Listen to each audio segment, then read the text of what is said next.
Welcome to Team Tiggio Court TV, where we upload videos every single day. So make sure you subscribe to our channel, like our videos, and share our videos. Okay, good afternoon. We're on the record in case number 704496, State of Ohio versus Aaron Sharp. Is it you, Mr. Sharp? Yes, sir. Good afternoon, sir. Good afternoon. Mr. Sharp is present in court with his counsel, Mr. Brian Radigan and Mr. Max Martin. Present on behalf of the State of Ohio Assistant Prosecutors, Mr. Jeffrey Schnatter, Mr. Chadwick Cleveland. On a prior date, Mr. Sharp had entered guilty pleas to counts 2 and count 7. Each count contained a murder charge in violation of Revised Code 2903.02a, as well as a 3-year firearm specification in violation of Revised Code 2941.145a. Also entered guilty pleas in count 11 and 14, each a charge of attempted aggravated murder, felony of the first degree, in violation of Revised Code 2923.02 and 2903.01e1, as well as a 7-year firearm specification in each count in violation of Revised Code 2941.1412a. The court passed this matter for sentencing so that we could receive a pre-sentence investigation report at the request of counsel for the defendant. I granted that request. I am in receipt of that pre-sentence investigation report.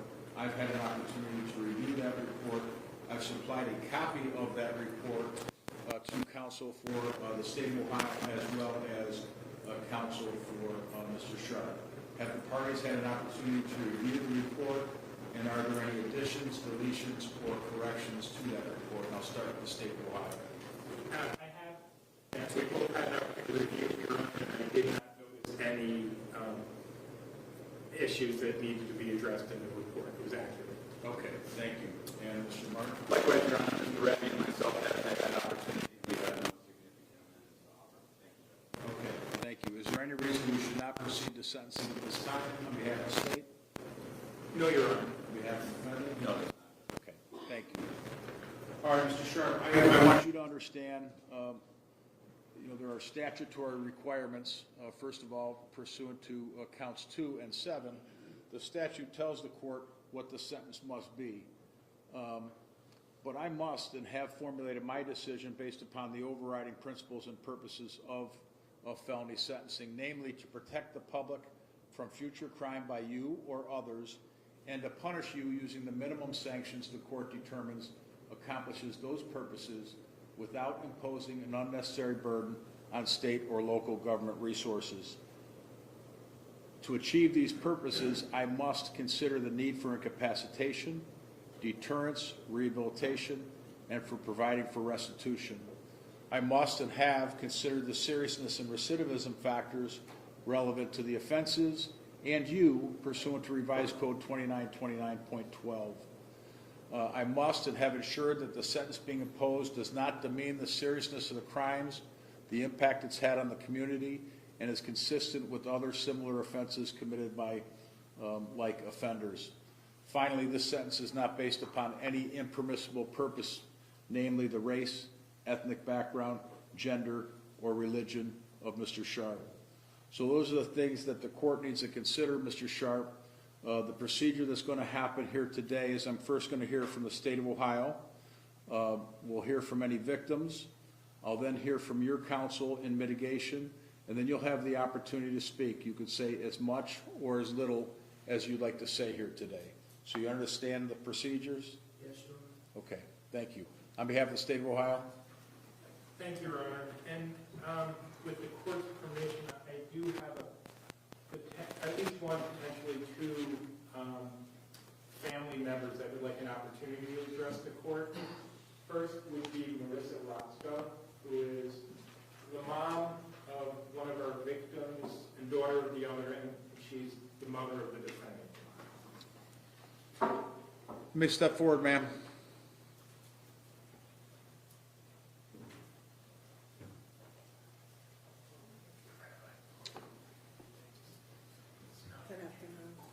Good afternoon. My name is Marissa Roscoe. You said spell it. Just spell it for the court. Marisa Roscoe. And I know this is hard, but try to keep your voice up, okay? Okay. All right, thank you for being here. First of all, I would like to start off by saying I apologize to anyone that was affected by this tragedy. The officers, Hernandez and Berta, I believe it is. This is hard. My dad, the best father you ever want to love. My baby boy.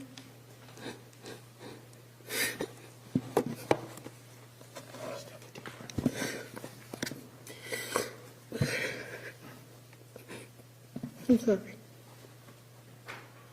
That's okay, take your time. Aaron, I don't love you no less. My baby too. And I just want to say, You got it, ma'am? Ms. Roscoe, I know this is very hard, but we have a court reporter who's taking I down. said, Aaron, I love you no less. You're still my baby too. And I just want to say I apologize to everybody. And please take in consideration, that was not my son that day. I don't know who that person was, but it was not my son. I've never met that person a day in my life. Thank you. Thank you, Ms. Roscoe. Your Honor, Mr. Sharp, the father, is also in the court, but I don't believe he wants to address the court. The officers, one officer is here, Officer Durden. He preferred that I address the court, but he did share his feelings with me and some of the things he's been going through as a result of his injuries. One is he's not physically recovered yet. He's not able to return to work. He's also suffering mental health issues associated with the gunshot injury. And I know Officer Hernandez, who is not able to be here today, is probably suffering, perhaps not as severely physically, but possibly more so emotionally and with mental health effects of his injury. I think it's safe to say that in conversations with members of East Cleveland, it's likely that Officer Hernandez will never be able to return to police work. Hopefully that's not true, but that's their opinion at this point. I've spoken with Officer Durden. He hopes to be able to return to police work. One of the effects of Mr. Sharp's actions that day were not just a physical effect, an emotional effect on the officers and the other victims, his grandfather and brother, but it also took two police officers out of the community who were there to protect the community. And East Cleveland is suffering that loss of officers still. They are very short-handed. I know the court has a pretty detailed description of how things transpired inside the house. There were two separate incidents, one upstairs where Mr. Sharp took the life of his brother, and that went downstairs where he encountered his grandfather and then shot his grandfather. At that time, East Cleveland officers were working a traffic accident. They received a dispatch to respond to the house. And I do have a body cam video of Officer Durden's approach that I would like the court to see, because I think it's important to see how this shooting transpired. You may.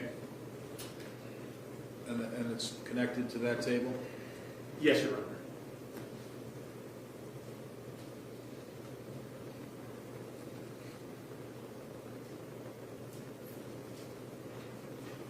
All right, what are we watching? So this is Officer Durden's body camera as he's responding to the call, and we can fast forward it to the point that they get to the scene.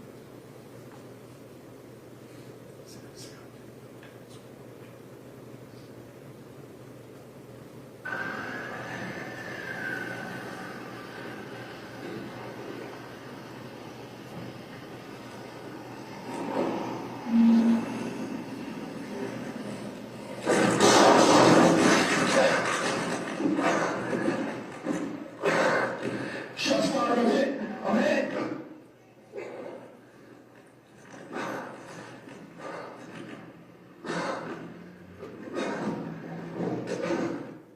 Judge, what immediately precedes that is Officer Durda takes an approach from the side using a house for cover. He enters where you see the shooting happen on the driveway, so he has to leave cover, exposing himself as he's trying to respond to the scene. It's important to note that this shooting happens after Mr. Sharp leaves the house. He could have easily have fled that area the same way he fled after he took that shot at Officer Durda. Instead, he waited for the police to arrive, waited for Officer Durda to expose himself, and then fired. You heard multiple rounds. Mr. Sharp evaded arrest, and then there was a several-hour manhunt for him that involved virtually every law enforcement agency in this county with state and federal agencies assisting. Several hours later, there was reports that he was seen at a vacant motel. Officers responded to that scene, and that's where Officer Hernandez was shot. With the court's permission, I'd like to just observe Officer Hernandez's body cam. You may.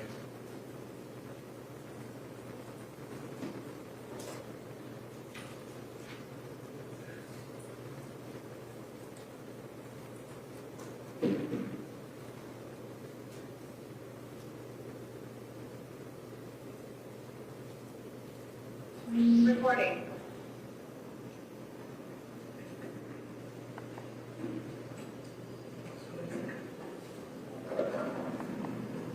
Hold.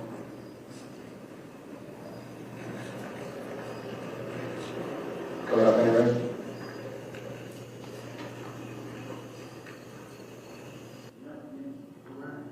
Copy.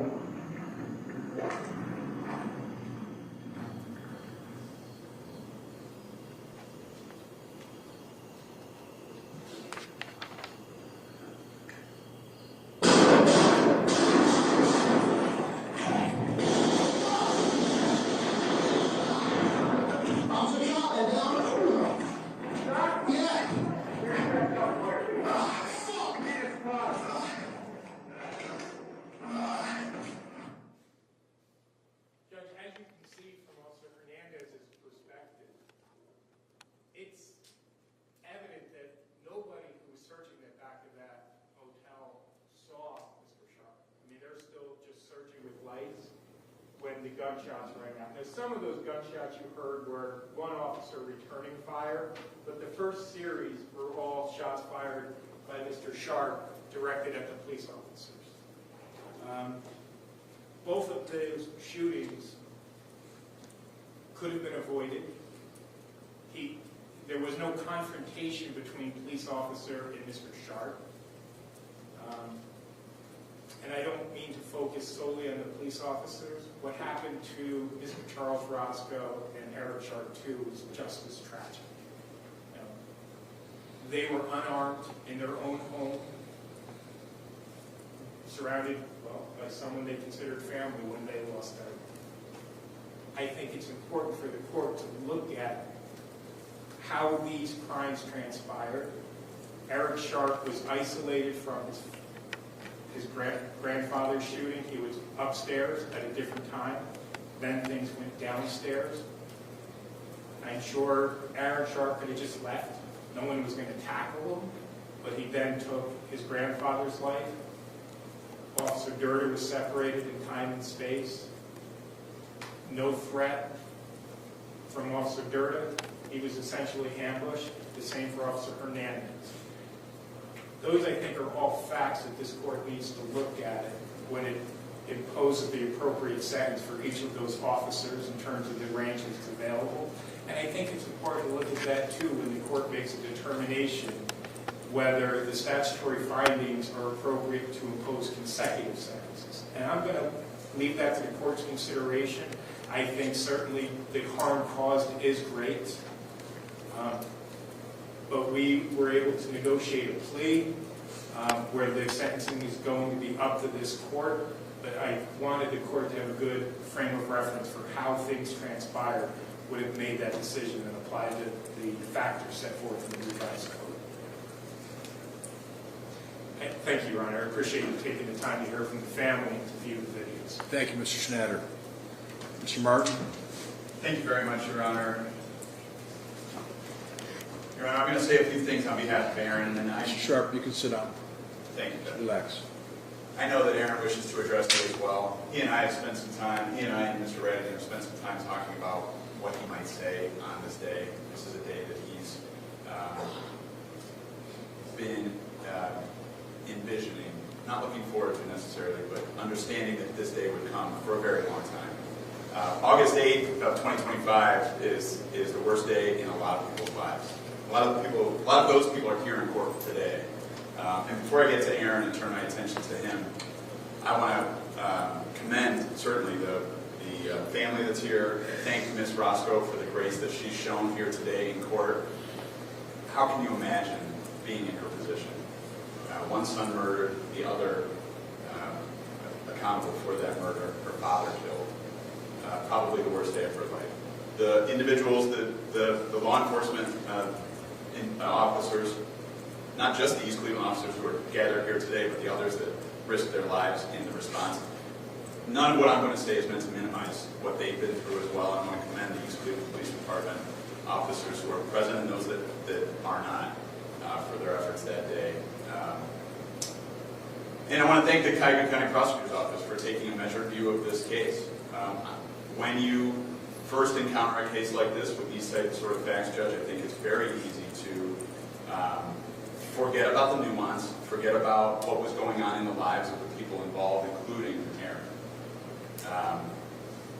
This is a case that would have otherwise qualified for the death penalty had they chosen to go that route. They chose not to do that, and I think that's in part a recognition of who Aaron is and what he was going through in that moment.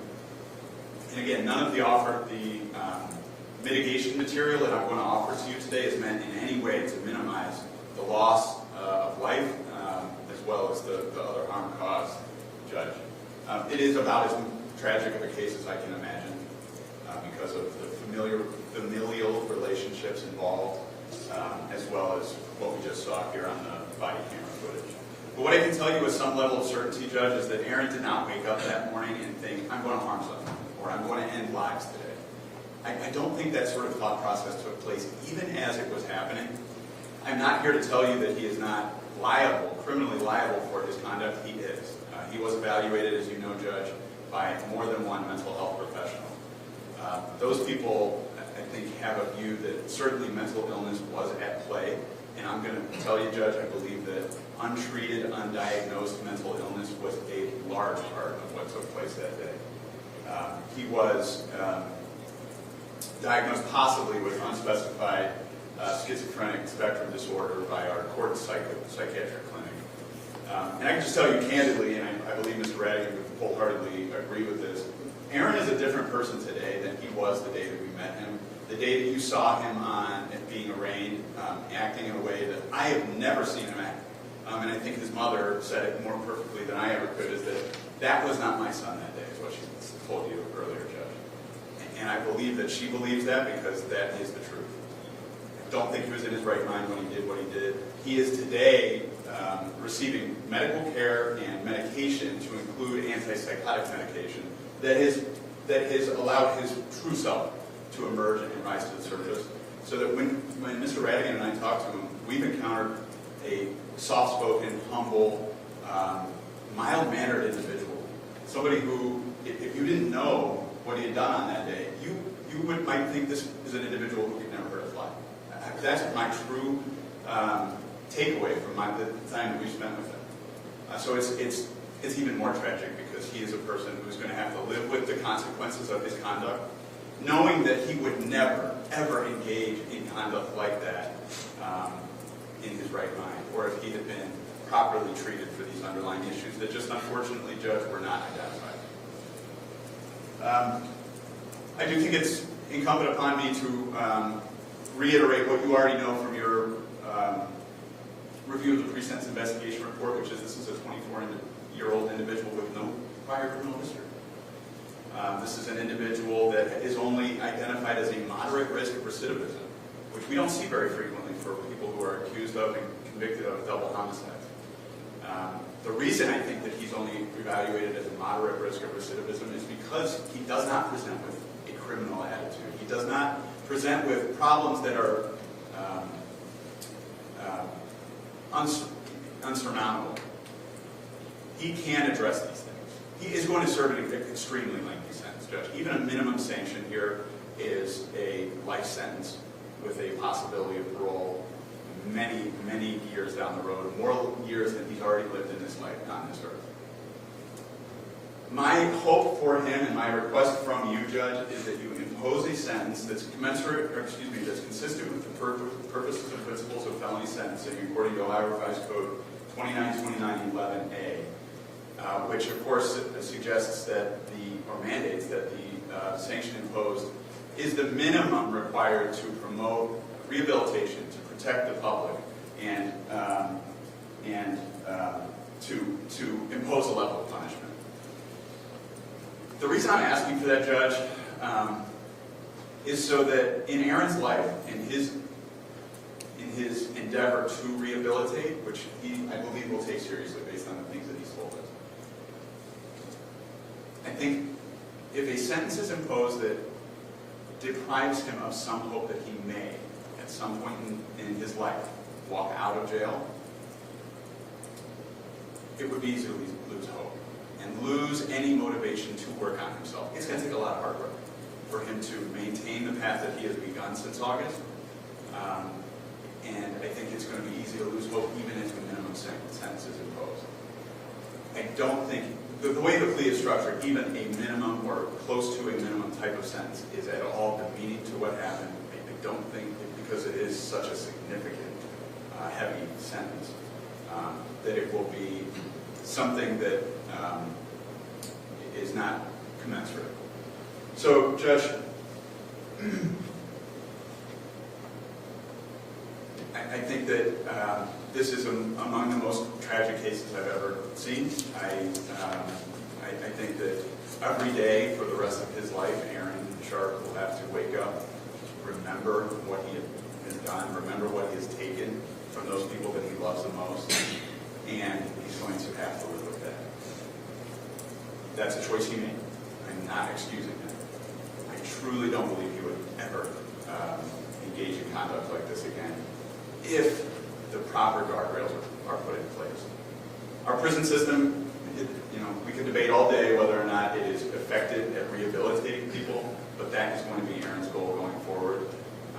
He's hopeful, and I'm requesting, Judge, that you'll impose a sentence that offers him that opportunity, and that someday he can prove to everyone that he is not only the person that took lives and harmed people on August 8th of 2025. Thank you for your time and consideration, Judge. I know that Aaron would like to address you. Thank you, Mr. Mark. Mr. Sharp, what would you like to say, sir? And if you're more comfortable sitting down, you may sit. Just make sure you keep your voice up, please. I would like to deeply apologize to my family and the police officers that got hurt today. I wasn't in my right mind. I was battling mental health crisis, and I blacked out. Even though I wasn't in my right mind, I still hold myself accountable for what happened.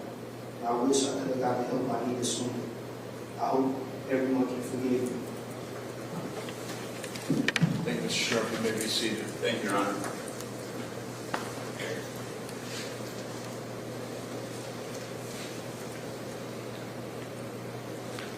All right, at the outset, Mr. Sharp, I'm going to explain to you a couple of the advisements that I need to read to you, and specifically with respect to count 11, you will receive an indefinite sentence pursuant to Reagan-Tokes law. The court will choose count 11 to be subject to the Reagan-Tokes law, and you will receive an indefinite sentence on that count. It's going to be rebuttably presumed that you'll be released from service of that sentence on the expiration of the minimum prison term as imposed as part of that sentence, or on your presumptive earned early release date, whichever is earlier. The Department of Rehabilitation and Correction may rebut that presumption if, at a hearing held, the department makes specified determinations regarding your conduct while confined, your rehabilitation, your threat to society, your restrictive housing, if any, while confined, and your security classification. If the department at a hearing makes the specified determinations and rebuts the presumption, the department may maintain your incarceration after the expiration of that minimum term or after the presumptive earned early release date to the length of time the department determines to be reasonable, subject to the limitations specified in Revised Code Section 2967.271 of the Revised Code. The department may make the specified determinations and maintain your incarceration under these provisions more than one time, subject to the limitations specified in Section 2967.271 of the Revised Code. If you have not been released prior to the expiration of the maximum prison term imposed as part of the sentence in Count 11, you must be released upon the expiration of the maximum term. So that's the Reagan-Tokes Law. You'll receive a minimum sentence in Count 11 and a maximum sentence in Count 11. I must also advise you that pursuant to both Counts 11 and 12, you will be subject to a period of post-release control as determined by the parole board and not this court for a minimum period of 2 years to a maximum of 5 years. When this period of post-release control, or if it's imposed following your release from prison, if you were to violate the conditions of that supervision, the parole board may impose a prison term as part of that sentence of up to 1/2 of the stated prison term. If while on post-release control you're convicted of a new felony, in addition to the sentence you received, the judge may add an additional consecutive prison term of 1 year or what time remains on your post-release control term, whichever is greater as a maximum. If while on post-release control you failed to report to your parole officer, you could be charged with another felony called escape. So those are the mandatory advisements that I must advise you of with respect to Counts 11 and Count 12. The court has reviewed the pre-sentence investigation report. I've considered everything that's been said here today. I've considered what I read to you previously, the principles and purposes of felony sentencing. The court finds that, as your counsel I'm sure has explained to you, that prison is mandatory, but the court finds it's also consistent with the principles and purposes of felony sentencing. Therefore, on Count 2, for murder in violation of Revised Code 2903.02a, the court sentences you, first of all, to the 3-year firearm specification contained in Revised Code 2941.145a. That 3-year firearm specification must be served prior to and consecutive with a sentence of life in prison with the possibility of parole after 15 years. That's the statutory mandatory sentence. On Count 7, again, the court sentences you to the 3-year firearm specification in violation of Revised Code 2941.145a. That must be served prior to and consecutive with any other firearm specification contained in any other count. And then the court sentences you on Count 7 for the murder count to life in prison with the possibility of parole after 15 years. On Count 11, this is the attempted aggravated murder of Patrolman Joshua Durda in violation of Revised Code 2923.02 and 2903.01E1. You are sentenced to the 7-year firearm specification contained in that count in violation of Revised Code 2941.1412A.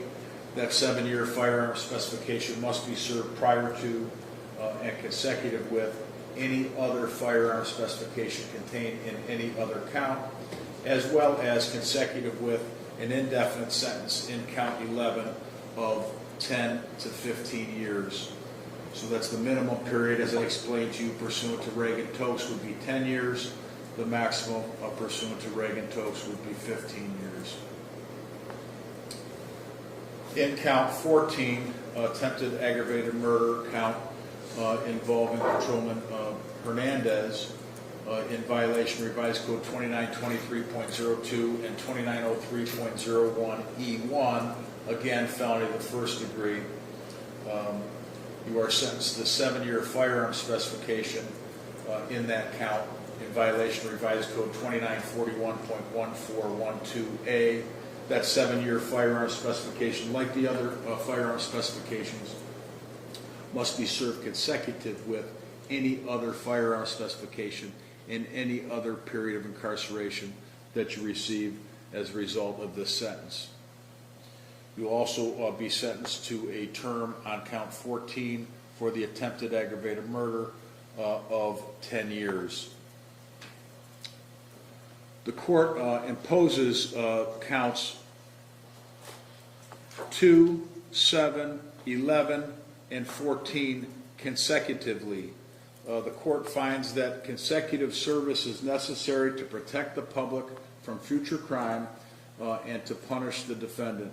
Consecutive sentences are not disproportionate to the seriousness of defendant's conduct and to the danger defendant poses to the public, and that at least 2 of the multiple offenses were committed in this case as part of 1 or more courses of conduct, and the harm caused by said multiple offenses was so great or unusual that no single prison term for any of the offenses committed as part of any of the courses of conduct adequately reflects the seriousness of defendant's conduct. Sir, the court notes, as Mr. Martin eloquently stated, this is a tragic case, not only for your entire family, for the entire Sharp family, but for the entire East Cleveland community and for all police officers everywhere. I want to recognize and commend the heroic actions of the police officers who risked their lives to save fellow police officers and to ensure that no one else was injured. I agree with Mr. Martin and with Mr. Schnatter that this is undiagnosed mental illness, and guns don't coincide. And when they do come together, we see things like this. I recognize it, Mr. Sharp, but it's not a legal excuse for your actions. I do recognize that it's rare that we see a 24-year-old in front of me on a case like this with no prior criminal history. But again, that's not a legal excuse. So the court does find that consecutive sentences are necessary to protect the public. I also want to recognize Officers Sutton, Smith, and Gill. Those are the ones that I read in the report for their heroic efforts, as well as the EMTs. So that's the court sentence. Those sentences will run consecutive to one another. Is there anything further on behalf of the state of Ohio? Your Honor, no, not at this juncture. Thank you. Anything further on behalf of the defendant? No, thank you, Your Honor. Okay. We're adjourned.